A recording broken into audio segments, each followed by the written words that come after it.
창세기 13장 5절부터 18절까지 말씀입니다. 창세기 13장 5절부터 18절까지 말씀. 자, 우리가 참목소리를 읽습니다. 아브라함의 일행 롯도 양과 소와 장막이 있으므로 그 땅이 그들이 동거하기에 넉넉하지 못하였으니 이는 그들의 소유가 많아서 동거할 수 없었음이니라. 그러므로 아브라함의 가축의 목자와 롯의 가축의 목자가 서로 다투고 또 가나안 사람과 브리스 사람도 그 땅에 거주하였는지라. 아브라함이 롯에게 이르되 우리는 한 친족이라. 나나 너나 내 목자나 서로 다투게 하지 말자. 내 앞에 온 땅이 있지 아니하냐. 나를 떠나가라. 내가 좌하면 나는 우하고 내가 우하면 나는 좌하리라. 이에 롯이 눈을 들어 요단 지역을 바라본즉 소알까지 온 땅에 물이 넉넉하니 여호와께서 소돔과 고모라를 멸하시기 전이었으므로 여호와의 동산 같고 애굽 땅과 같았더라. 그러므로 롯이 요단 온 지역을 택하고 동으로 옮기니 그들이 서로 떠난지라. 아브라함은 가나안 땅에 거주하였고 롯은 그 지역의 도시들에 머무르며 그 장막을 옮겨 소돔까지 이르렀더라. 소돔 사람은 여호와 앞에 악하며 큰 죄인이었더라. 롯이 아브라함을 떠난 후에 여호와께서 아브라함에게 이르시되 너는 눈을 들어 너 있는 곳에서 북쪽과 남쪽 그리고 동쪽과 서쪽을 바라보라. 보이는 땅을 내가 너와 내 자손에게 주리니 영원히 이르리라. 내가 내 자손에게 땅의 티끌 같게 하리니 사람이 땅의 티끌을 능히 셀 수 있을진데 내 자손도 세리라. 너는 일어나 그 땅을 종과 횡으로 두루 다녀보라. 내가 그것을 내게 주리라. 이에 아브라함이 장막을 옮겨 헤브론에 있는 마므레 상수리 수풀에 이르러 거주하며 거기서 여호와를 위하여 제단을 쌓았더라. 아멘. 자, 지난 주일 우리는 넘어졌던 아브라함이 다시 일어서는 장면을 봤어요. 하나님은 가나안이 아니죠. 아브라함을 가나안으로 인도하셨습니다. 왜 하필 가나안이었죠? 기억나시나요? 가나안은요, 하나님을 향해 부르짖지 않고는 살아갈 수 없는 땅이에요. 그곳은요, 비를 흡수하는 땅이라고 말해요. 이른 비와 늦은 비를 내려주시는 주님만 바라봐야 돼요. 또 그곳은요, 사방이 막힌 곳입니다. 주위의 나라들이 쳐들어오면 몸을 피할 곳이 없어요.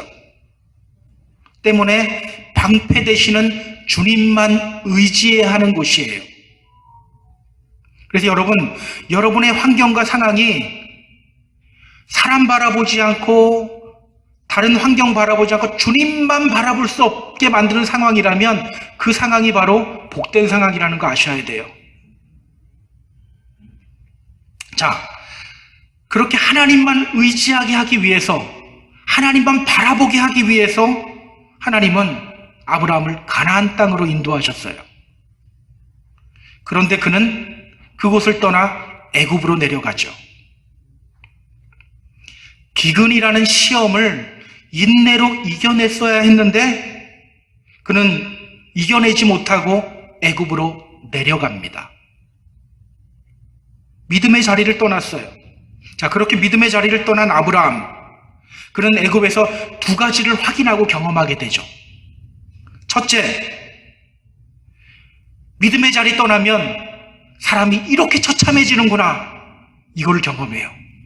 둘째, 그럼에도 불구하고 신실하신 하나님은 끝까지 내 편이 되어주시면서 사랑과 은혜를 베풀어 주시는구나, 이것을 경험하고 확인해요. 자, 믿음의 자리를 떠나자 그에게 두려움이 찾아오죠. 그는 자신의 아내를 누이라고 속여요. 그리고 결국 바로에게 아내를 내어주게 됩니다. 굉장히 위기의 순간이거든요. 하나님의 계획은 아브라함과 사례를 통하여 큰 민족을 이루는 거예요. 근데 지금 자기 아내를 다른 남자한테 보낸 거예요. 굉장히 위기의 순간이거든요. 그런데 그때 놀라운 일이 벌어지죠. 하나님이 바로와 바로의 집에 재앙을 내립니다. 믿음의 자리 떠나고 거짓말한 아브라함을 벌주는 게 아니라 바로와 바로의 집을 벌줘요. 약속을 어기고 믿음의 집을 떠난 아브라함을 벌줘야 하는데 그는 약속을 어겼지만 신실하신 하나님께서는 그 순간에도 아브라함 편이 되어주시는 거예요. 이 두 가지 경험으로 인해서 이제 아브라함은 다시 가나안 땅으로 올라옵니다. 그리고 그가 처음으로 단을 쌓으며 예배했던 곳 어디죠? 베델에서 그는 다시 여호와의 이름을 부릅니다. 자, 그런데 오늘 본문을 보면요, 그런 아브라함의 가정에 큰 문제가 발생한 것을 보게 돼요. 우리가 알듯이 이 문제로 인해서 아브라함과 롯이 서로 결별하게 됩니다. 자, 성경이 이 장면을 통해서 우리에게 말하려고 하는 것이 뭘까요? 우리가 오늘 본문을 통해서 좀 함께 알아보도록 할게요. 자, 우리 본문으로 들어갑니다. 5절, 6절, 7절. 자, 우리 같이 읽습니다. 5절, 6절, 7절. 아브라함의 일행 롯도 양과 소와 장막이 있으므로 그 땅이 그들이 동거하기에 넉넉하지 못하였으니 이는 그들의 소유가 많아서 동거할 수 없었음이니라. 그러므로 아브라함의 가축의 목자와 롯의 가축의 목자가 서로 다투고 또 가나안 사람과 브리스 사람도 그 땅에 거주하였는지라. 자, 다시 가나안 땅으로 올라온 아브라함 가정에 어떤 문제가 생기죠? 7절에 나와요.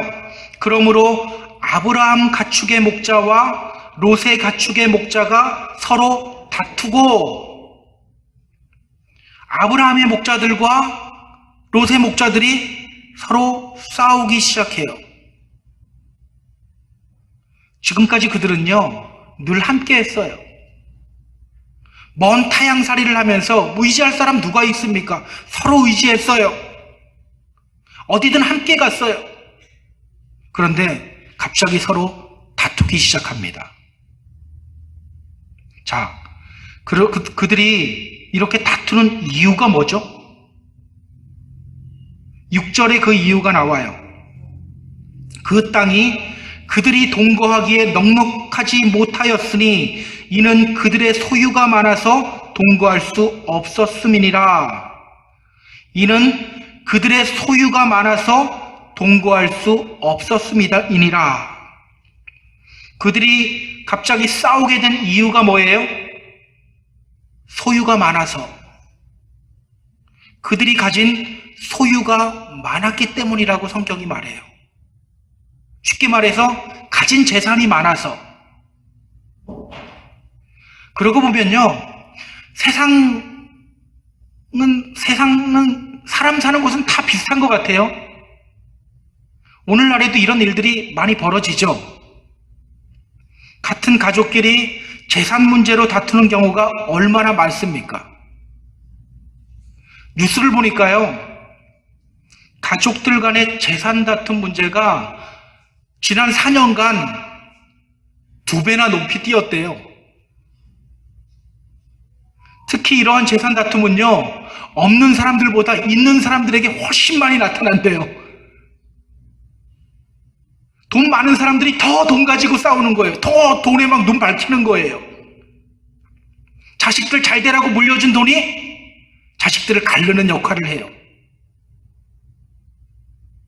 여러분, 이들의 재산이 이렇게 갑자기 확 늘어난 이유가 뭐죠? 이들의 재산이 왜 이렇게 갑자기 불었습니까? 우리 창세기 12장 16절 확인해 볼까요? 창세기 12장 16절. 이에 바로가 그로 말미암아 아브라함을 후대함으로 아브라함이 양과 소와 노비와 암수나기와 낙타를 얻었더라. 자, 어떻게 이렇게 갑자기 재산이 확 늘었습니까? 애굽에 갔다가 아내 팔아먹고 얻은 재산이에요. 너무 좀 적나라하게 이야기합니까? 맞잖아요. 바로에게 아내 팔아먹은 대가예요. 그리고 창세기 13장 2절을 보면요, 아브라함이 가나안으로 올라오는 장면인데 성경은 이렇게 말해요. 아브라함이 아브라함에게 가축과 은과 금이 풍부하였더라. 그렇게 애굽에서 바로에게 얻은 재산들로 인해서 지금 그의 집에 다툼이 일어나고 있는 거예요. 그래서 제가 지난주에 설교하면서 그랬었어요. 아브라함에게 그 재산이 많았더라, 이 말이 여러분들 부럽습니까? 라고 물어봤었어요. 이 부러운 게 아니더라고요. 성경은 뭐라고 합니까? 마른 떡 한 조각만 가지고 있어도 화목하는 것이 집에 고기가 가득하고 싸우는 것보다 훨씬 낫대요. 여러분, 이렇게 아브라함의 목자들과 롯의 목자들이 서로 다투는 장면, 이 장면이 여러분들은 어떻게 보이세요? 이 장면은요, 굉장히 안타까운 장면이에요. 사람이 살다 보면 싸울 때도 있지 뭐, 이러고 넘어갈 수 있는 장면이 아니에요. 그건 애들이고요. 애들이 크다 보면 싸울 수도 있는 거고, 오늘 보면 7절 후반부를 보세요. 자, 7절 후반부. 성경은 이렇게 말해요. 또 가나안 사람과 브리스 사람도 그 땅에 거주하였는지라. 자, 그들이 그렇게 싸우고 있을 때 그 옆에서 누가 보고 있어요? 가나안 사람과 브리스 사람, 바란 족속과 브리스 족속 사람들. 여러분, 이 가나안 사람들이 볼 때 아브라함과 롯이 다투는 모습이 어떻게 보였을까요? 어느 날 자신이 살고 있는 땅에 새로운 사람들이 들어왔어요. 도대체 저 사람들은 누구지? 보고 있는데 여호와라는 이름을 불러요. 막 돌로 제단을 쌓더니 여호와의 이름을 막 불러요. 우리는 우리 가나안의 신들을 부르는데 저 사람은 여호와라는 신을 부르는구나, 주목하고 있는 거예요. 근데 막 여호와의 이름을 부르면서 밖에만 나가면 싸워요. 여러분, 그들 눈에 좋게 보였을까요? 저 여호와라는 신은 서로 싸우게 만드는 신이구나, 이렇게밖에 안 보이지 않았을까요? 여러분, 하나님이 아브라함을 부르신 목적이 뭐죠? 인간을 창조하시며 하나님이 말씀하셨어요. 생육하고 번성하여 땅에 충만하라. 바로 이 말씀을 아브라함을 통해 이루시기 위해서입니다. 우리 하나님은요, 생육하고 번성하여 땅에 충만하라, 하나님의 생명이 이 땅에 가득하길 원하는데 사람들은 어떻게 했어요? 자, 우리 흩어짐을 면하자 그러고 바벨탑 쌓은 거예요. 하나님이 다 흩어버리셨죠. 그리고 아브라함을 선택하시고 부르신 거예요. 그 아브라함을 통해서 생육하고 번성하여 땅에 충만하라는 이 말씀을 이루시기 위해서죠. 그런데 싸움박질하고 있는 거예요. 그것도 여호와의 이름을 부르면서 싸우고 있는 거예요. 어디서 많이 본 장면 아닌가요? 오늘날 교회 안에서 일어나는 현상들이에요. 특히 이민교회에서 많이 일어나요. 예전에는요, 이런 말이 있었어요. 미국 가면 교회 나가야 돼, 이런 말이 있었거든요. 그래서 한국에서 교회 안 다니던 분들이 미국 와서 교회 다니기 시작한 분들이 많아요. 그러다가 은혜 받은 분들도 많아요. 요즘은 뭐라고 하는지 아세요? 미국 간다 그러면 절대 교회 가지 마 그래요. 교회가요, 이제 피해야 할 곳이 되어버렸어요. 이제 젊은 사람들은요, 교회 가려고 하지 않아요. 왜 그런 줄 아세요? 교회만 가면 그렇게 싸운대요. 제가 만난 어떤 분은요, 오랫동안 교회를 떠나 있었어요. 그 떠나 있었던 이유에 대해서 말하더라고요. 이민 온 지 얼마 안 돼서 교회를 나가는데 목사님이 설교하는데 어떤 사람이 중간에 나오더니만 목사님께 돌을 던지더래요. 목사님이 돌에 머리가 맞아서 피가 철철 났대요. 그 뒤로 교회를 못 가겠더래요. 여러분, 새신자가 왔다가 언제 교회 가고 싶은 마음이 싹 사라지는지 아세요? 서로 헐뜯는 모습 볼 때. 갔는데 막 한 사람이 오더니 막 잘해줘요. 그러더니만 갑자기 다른 사람 막 헐뜯기 시작해요. 그러면요, 그 순간 교회 가고 싶은 마음이 사라진대요. 그러니 여러분, 오늘 아브라함의 목자들과 롯의 목자들이 다투는 이 장면이 얼마나 안타까운 장면입니까? 정말 안타까운 장면이에요. 저는 우리 교회가 이런 교회가 되지 않았으면 좋겠습니다. 여러분, 하나님이 우리 교회 세우신 이유는요, 단지 옆에 있는 교회들 이기게 하기 위함이 아니에요. 그냥 더 많이 모이는 교회, 이런 교회 만들려고가 아니에요. 재정이 풍부해져서 멋진 교회 건물 세우는 것, 이것도 아니에요. 생명 전하게 하기 위함입니다. 생명 전하게 하기 위해서. 바울은요, 에베소서에서 이렇게 고백해요. 모든 성도 중에서 지극히 작은 자보다 더 작은 나에게 이 은혜를 베푸신 것은 측량할 수 없는 그리스도의 풍성함을 이방인에게 전하게 하기 위함이라. 저는요, 이 고백이 저와 여러분들의 고백이 되었으면 좋겠어요. 기억하세요. 그리스도의 풍성함을 전하게 하기 위해서 하나님이 우리 선택하셨어요. 생명의 빛을 전하게 하기 위해서 하나님이 우리를 선택하셨어요. 이러한 하나님의 말씀을 잘 이행하는 저와 여러분 되기를 주님의 이름으로 부탁드립니다. 자, 오늘 아브라함이 이 문제를 어떻게 해결하는지 우리가 확인해 봐야겠죠. 자, 8절, 9절 보세요. 8절, 9절. 자, 같이 읽습니다. 아브라함이 롯에게 이르되 우리는 한 친족이라 나나 너나 내 목자나 서로 다투게 하지 말자. 내 앞에 온 땅이 있지 아니하냐. 나를 떠나가라. 내가 좌하면 나는 우하고 내가 우하면 나는 좌하리라. 자, 아브라함이 조카 롯에게 말하죠. 나나 너나 내 목자나 너 목자나 서로 싸우게 하지 말자. 그러면서 어떤 제안을 합니다. 어떤 제안을 하죠? 어떤 제안을 합니까?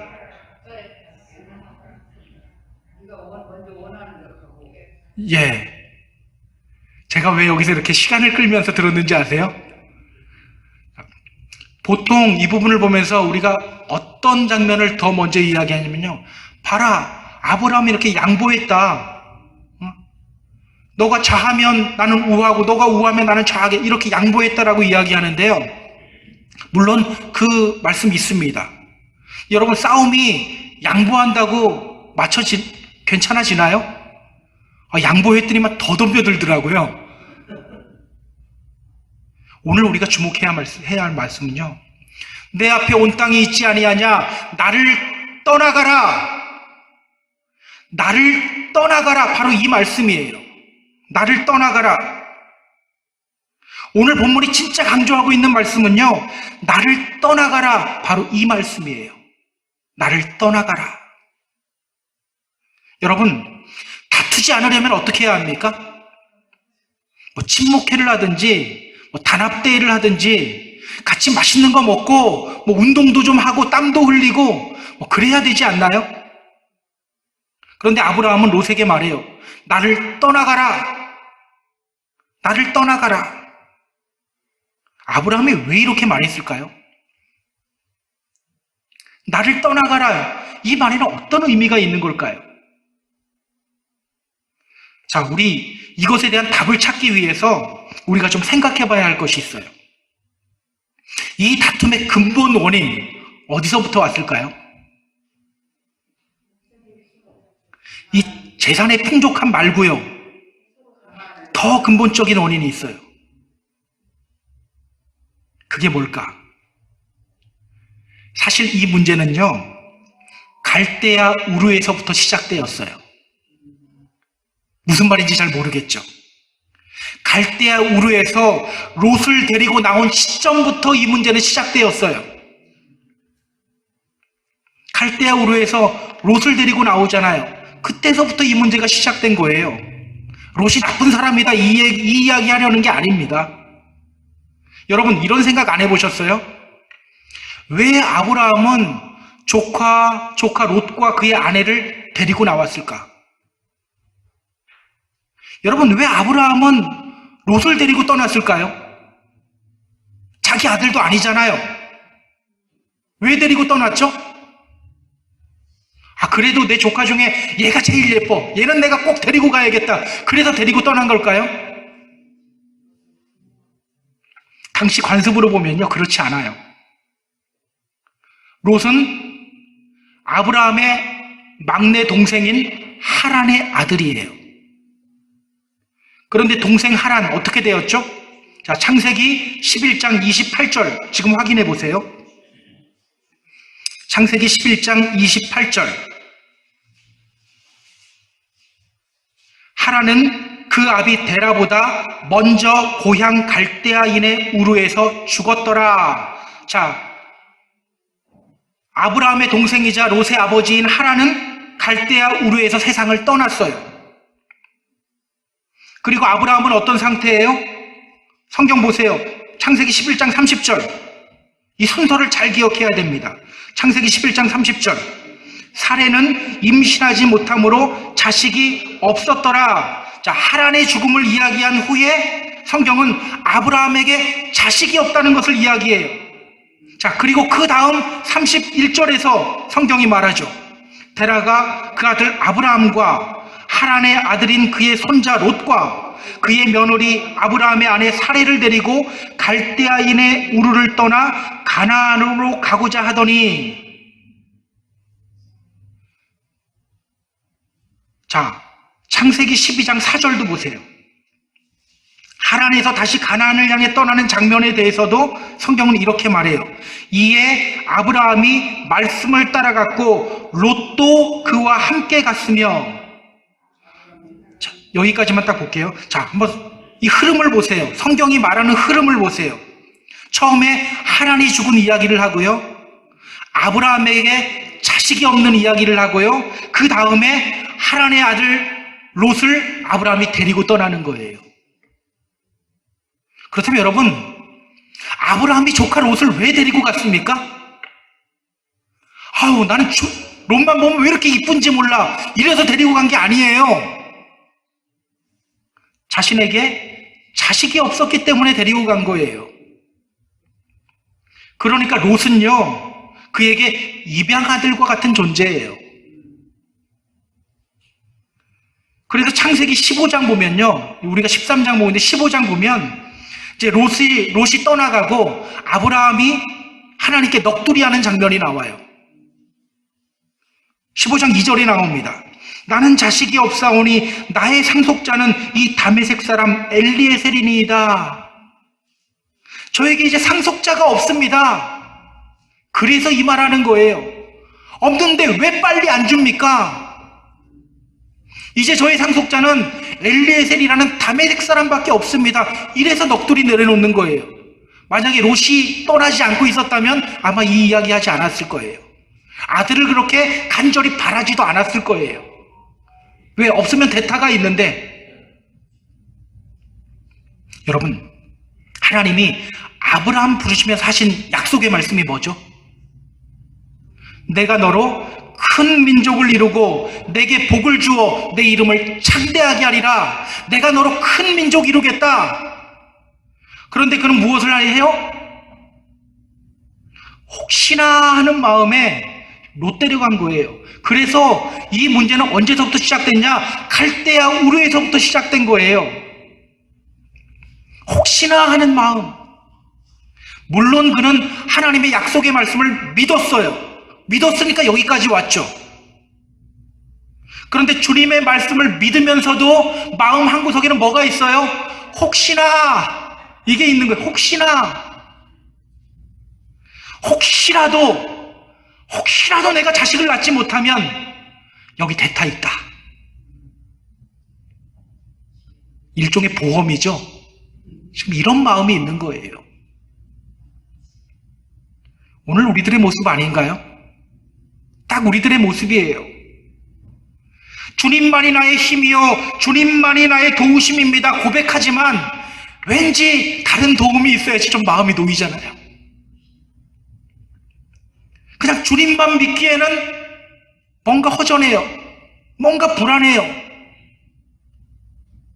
주님만이 나의 길을 인도하십니다. 우리가 이렇게 말로는 고백하는데 또 믿기도 해요. 그런데 주님만 바라보기에는 뭔가 불안해요. 누군가 내가 좀 붙잡아야 될 사람이 있거나 물질이 있거나 뭔가 또 주님만 잡지 말고 뭔가 하나 또 잡고 있어야 이게 균형이 맞는 것 같고 두 날개로 날아가야 될 것 같고 막 이런 느낌이 들잖아요. 아브라함이 바로 이런 경우라고 생각하시면 돼요. 자, 그런데 오늘 아브라함이 롯을 향해 뭐라고 말하는 거예요? 나를 떠나가라. 나를 떠나가라. 야, 얼굴 보기 싫으니까 당장 꺼져. 이게 아닙니다.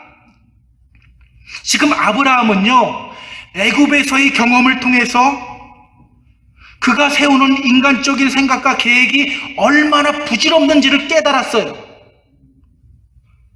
그리고 우리 하나님의 신실하심이 얼마나 대단한지 깨달았어요.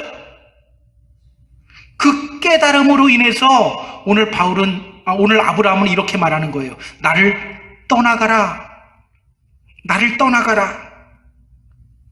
믿음의 길을 걸으면서도 자신이 놓지 못하고 있던 그 불신앙의 요소들을 이제는 과감히 던져버리는 거예요.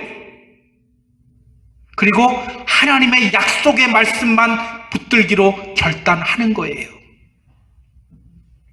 저는 오늘 이러한 아브라함의 모습이 우리에게 큰 도전이 되었으면 좋겠어요. 여러분, 믿음이 뭡니까? 믿음이 뭐예요? 믿음에 대한 오해가 있어요. 믿습니다 하고 확신하는 것을 믿음이라고 생각해요. 그게 믿음이 아니죠. 그렇게 믿습니다 하고 확신만 한다면 그건 믿음이라기보다는 신념이에요. 신념이 뭡니까? 믿을 신의 생각할 영, 생각을 믿는 거예요. 내가 주님을 믿고 있습니다 라고 생각하는 그걸 믿는 거예요. 우리 내가 정말 믿는 사람인지 신앙인인지 신념인인지 잘 구분해야 됩니다.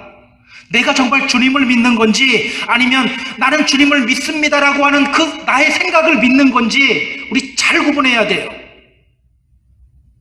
여러분, 그냥 단순히 확신하는 것은 믿음이 아니에요. 엄밀히 말하면 그것은 하나님 이름으로 자기 자신 믿는 거죠. 믿음이란 뭡니까? 믿음이란 버릴 것 버리고 떠나보내야 할 것 떠나보내고 하나님 말씀 붙잡는 거예요. 버려야 할 것 버리고 떠나보내야 할 것 떠나보내고 하나님의 말씀 붙잡는 것, 이것이 바로 믿음이에요. 여러분, 믿음 생활 잘하고 싶죠? 잘 되나요? 안 될 때도 많죠? 그 이유가 안 된다면 그 이유가 뭘까요? 하나님이 계신다는 사실 믿어요. 하나님의 말씀도 믿어요. 근데 왜 안 될까요? 이유 간단합니다. 뭔가 잡고 있는 게 있는 거예요. 뭔가 버리지 못하고 있는 게 있는 거예요. 성경은 분명히 말합니다. 한 사람이 두 주인을 섬기지 못한다. 그런데 두 주인 섬기려고 하니까 잘 안 되는 거예요. 그래서 바울은요, 빌립보서 3장 7절, 8절, 9절에서 이렇게 고백해요. 또한 모든 것을 해로 여김은 내 주 그리스도 예수를 아는 지식이 가장 고상함을 인함이라. 내가 그를 위하여 모든 것을 잃어버리고 배설물로 여김은 그리스도를 얻고 그 안에서 발견되려 함이니. 그리스도를 얻고 그 안에서 발견되기 위해서 그가 한 게 뭐예요? 버리는 것이었어요. 버리는 것. 배설물로 여겼대요. 아까워하면서 버렸다는 걸까요? 혹시 물 내릴 때마다 아까운 분들 있나요? 없죠. 그냥 보지도 않고 버렸다는 거예요. 갈라디아서 5장 24절도 보면요, 믿음의 성도들에 대해서 이렇게 말합니다. 그리스도 예수의 사람들은 육체와 함께 그 정욕과 탐심을 십자가에 못 박았느니라. 믿는 사람은 어떠한 사람들이라고요? 버려야 할 것을 버리는 사람이라는 거예요. 여러분, 버려야 할 것들 잘 버리고 있나요? 떠나보내야 할 것들 잘 떠나보내고 있나요? 오늘 우리가 버려야 할 것은 무엇일까요? 자존심입니까? 인간관계입니까? 육신의 정욕입니까? 인간적인 내 생각과 계획입니까? 아니면 물질입니까? 저는 오늘 우리의 믿음에 방해가 된다면 우리가 버려야 할 것들 버리기를 결단했으면 좋겠어요. 그리고 말씀을 붙잡는 저와 여러분이 되었으면 좋겠습니다. 여러분, 그게 바로 복 아닌가요? 복이 뭐예요? 이제는 여러분이 아셔야 되는데, 복, 히브리어로 뭐라고요? 바라크. 이게 무슨 뜻? kneel down. 예, 무릎 꿇다라는 뜻이에요. 하나님께 무릎 꿇는 것이 복이잖아요. 그렇게 참된 복을 누리게 되는 저와 여러분 다 되었으면 좋겠습니다. 오늘 본문에는요, 아브라함과 대조적인 롯의 모습을 우리에게 소개하고 있어요. 자, 우리에게 반면교사 삼으라는 거겠죠. 너희들 이 롯같이 하지마, 이거 알려주려고 우리에게 보여주는 겁니다. 자, 10절서부터 13절 우리 같이 읽습니다. 10절부터 13절 시작. 이에 롯이 눈을 들어 요단 지역을 바라본즉 소알까지 온 땅에 물이 넉넉하니 여호와께서 소돔과 고모라를 멸하시기 전이었으므로 여호와의 동산 같고 애굽 땅과 같았더라. 그러므로 롯이 요단 온 지역을 택하고 동으로 옮기니 그들이 서로 떠난지라. 아브라함은 가나안 땅에 거주하였고 롯은 그 지역의 도시들에 머무르며 그 장막을 옮겨 소돔까지 이르렀더라. 소돔 사람은 여호와 앞에 악하며 큰 죄인이었더라. 자, 아브라함의 제안을 듣고 롯이 눈을 듭니다. 그의 눈에 무엇이 들어와요? 소돔 땅이 들어와요. 자, 그런데 여기서 우리가 주목해야 할 것이 있어요. 소돔 땅이 그의 눈에 어떻게 보입니까? 예, 여호와의 동산 같고 애굽 땅과 같았더라. 여호와의 동산 같고 애굽 땅과 같았더라. 소돔 땅이 살기 좋았을까요? 에덴 동산에 살기 좋았을까요? 이걸 고민하십니까, 여러분? 이거 고민하면 안 되는 건데. 예, 당연히 여호와의 동산이 살기 좋은 것이죠. 그런데 이 롯의 눈에는 소돔 땅이 여호와의 동산 같이 보였다는 거예요. 얼마 전 그는 아브라함과 같이 애굽을 방문했었죠. 그리고 애굽의 화려한 문명들을 보았어요. 그리고 소돔 땅을 보니 그곳이 꼭 애굽 땅 같았고 여호와의 동산 같았던 거예요. 그에게 복은 뭡니까? 그가 추구하는 복은 뭐예요? 여호와 하나님 앞에서, 말씀 앞에서 무릎 꿇는 것, 이게 복이 아니라 부자 되는 게 복이었던 거예요. 아브라함은 애굽에서의 넘어짐을 통해서 복이 무엇인지를 깨달았어요. 말씀 붙잡으며 말씀 앞에 무릎 꿇는 것이 바로 복이라는 것을 깨달았어요. 그래서 나를 떠나가라라고 이야기해요. 조금이라도 재산 붙잡지 않기 위해서 너가 좌하면 나는 우하고 너가 우하면 나는 좌하겠다라고도 말해요. 근데 롯은 여전히 깨닫지 못하는 거예요. 문명의 화려함을 누리는 것이 하나님 주시는 복이라고 여기고 있는 거예요. 그러니 그의 눈에는 소돔 땅이 에덴 동산처럼 보이죠. 이상하죠. 똑같이 애굽에 갔다 왔는데 한 사람은 깨닫고 한 사람은 깨닫지 못해요. 똑같이 말씀을 듣는데 어떤 사람은 깨닫고 어떤 사람은 깨닫지 못해요. 그래서 여러분, 우리의 기도가 단순히 하나님 잘 살게 해주세요, 하나님 편안하게 살게 해주세요, 이것이 되면 안 돼요. 오늘 우리가 우선적으로 드려야 할 기도는요, 하나님, 저에게 주어진 상황과 환경을 통해서 주님을 깨닫는 은혜를 허락해 주세요. 주님의 뜻을 깨달아 아는 그 은혜를 우리에게 허락해 주세요. 이 기도가 먼저여야 돼요. 이 기도가 먼저가 되지 않으면요, 아무리 좋은 상황을 하나님이 주셔도 거기서 불평해요. 근데 이 기도가 우리한테 있고 이 지혜가 우리에게 있으면 남들이 보기에는 정말 이건 아닌 상황이야. 그런데도 거기서 우리는 하나님을 만나요. 때문에 우리는요, 하나님 잘 살게 해주세요, 이런 기도보다는 우리의 상황 속에서 하나님의 뜻을 깨닫는 이 은혜, 이 지혜를 우리에게 주세요, 먼저 이렇게 기도하셔야 되는 거예요. 지난 주일 우리가 이제 새벽에 봤던 요한복음 말씀을 보면요, 참 안타까운 장면이 나와요. 예수님이 벳세다 광야에서 오병이어의 표적을 행하셨어요. 예수님이 오병이어의 표적을 행하신 이유는요, 자, 저 사람들 밥 좀 주자, 단순히 이게 아니라 사람이 떡으로만 사는 것이 아니요 여호와의 입에서 나오는 말씀으로 살아야 한다, 이거 알려주기 위해서예요. 그리고 어떤 말씀을 들어야 되냐? 예수님의 말씀을 들어야 된다. 그래서 예수님이 자신을 향해서 내가 바로 하나님이요 내가 바로 생명의 떡이다라고 말씀하셔요. 그런데요, 사람들은 단지 떡 먹고 배부름으로 인해서 예수님을 따라다녀요. 얼마나 열심히 따라다니는지 아세요? 열심과 열정으로 주님을 따라가요. 그런 그들에게 예수님이 말씀하셔요.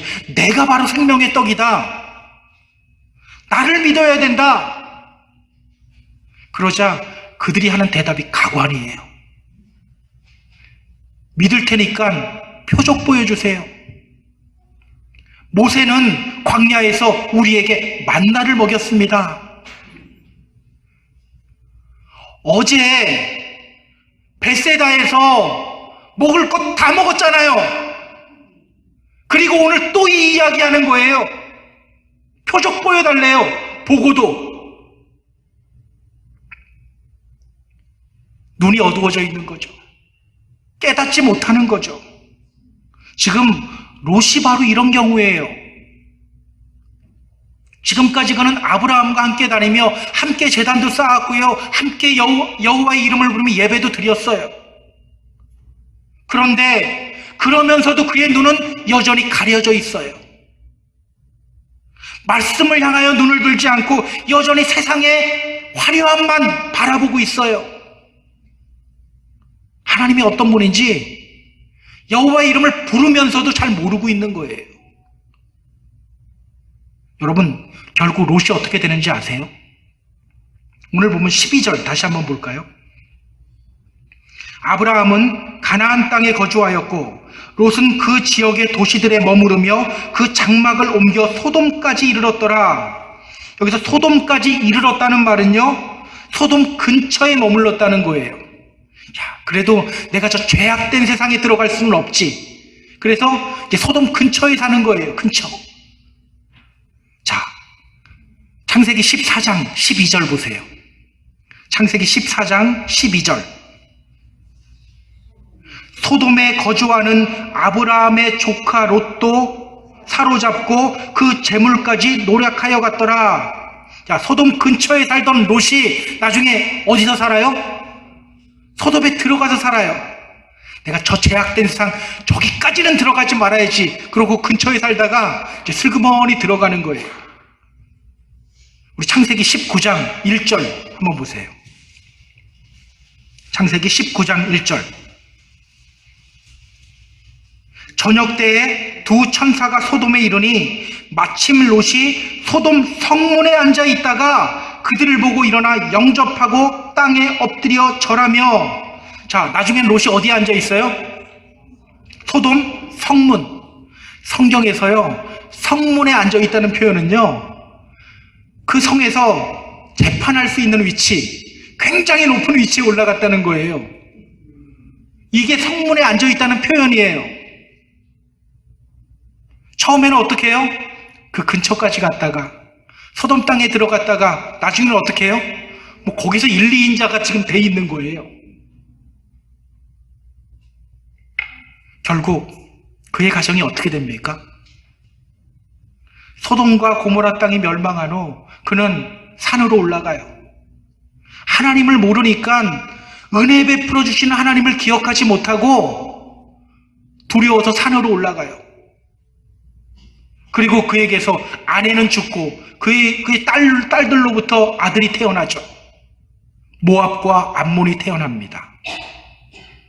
모압과 암몬, 이스라엘 자손이 출애굽할 때 가장 못살게 굴면서 괴롭혔던 족속들이 바로 모압과 암몬이에요. 제가 신명기 23장 3절 한번 읽어볼게요. 하나님이 말씀하십니다. 암몬 사람과 모압 사람은 여호와의 총회에 들어오지 못하리니 그들에게 속한 자는 10대뿐 아니라 영원히 여호와의 총회에 들어오지 못하리라. 아주 무시무시한 결과 아닙니까? 굉장히 무시무시한 결과예요. 기억하세요. 이것이 바로 하나님을 예배하면서도 하나님 말씀 붙잡지 못한 결과예요. 하나님을 예배하면서도 하나님이 누군지 모르고 깨닫지 못하고 예배드린 결과예요. 자, 우리 반면 아브라함은 어떻게 될까요? 자, 14절부터 18절 또 같이 읽습니다. 시작. 롯이 아브라함을 떠난 후에 여호와께서 아브라함에게 이르시되 너는 눈을 들어 너 있는 곳에서 북쪽과 남쪽 그리고 동쪽과 서쪽을 바라보라. 보이는 땅을 내가 너와 내 자손에게 주리니 영원히 이르리라. 내가 내 자손이 땅의 티끌 같게 하리니 사람이 땅의 티끌을 능히 셀 수 있을진데 내 자손도 세리라. 너는 일어나 그 땅을 종과 횡으로 두루 다녀보라. 내가 그것을 내게 주리라. 이에 아브라함이 장막을 옮겨 헤브론에 있는 마므레 상수리 숲에 이르러 거주하며 거기서 여호와를 위하여 제단을 쌓았더라. 자, 하나님이 아브라함에게 말씀하시죠. 넌 눈을 들어 너 있는 곳에서 동서남북을 바라봐라. 눈을 든다 이 말이요, 이제 히브리 언어적으로 보면 양미간에 손을 대고 발을 든다라는 뜻이에요. 이게 눈을 든다예요. 이게 갑자기 제가 키가 커졌죠? 예. 롯은 어떻게 했어요? 자기가 눈을 들었잖아요. 아브라함은 어떻게 해요? 하나님이 눈을 들게 해줘요. 하나님이 그에게 말씀하십니다. 너 눈에 보이는 땅을 다 봐라. 다 너에게 줄게. 다 너에게 줄게. 내가 너 자손들도 티끌같이 많아지게 할게. 아브라함을 부르시며 하셨던 하나님의 약속의 말씀, 내가 너로 큰 민족을 이루고 내 이름을 창대하게 하리라, 이 약속의 말씀을 이제 더 구체적으로 재확인시켜주는 거예요.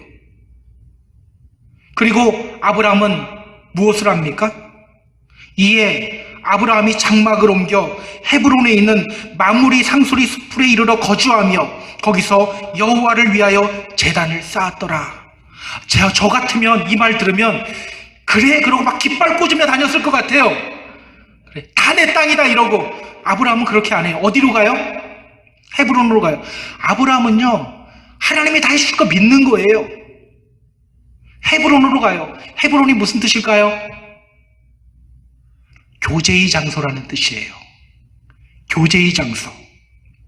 거기서 마므레 상수리 숲을, 마므레라는 말은요 사람 이름이기도 하고 또 지명 이름이기도 하는데요, 이 뜻이 무슨 뜻이냐면 열정적으로 열심 있는 이런 뜻이에요.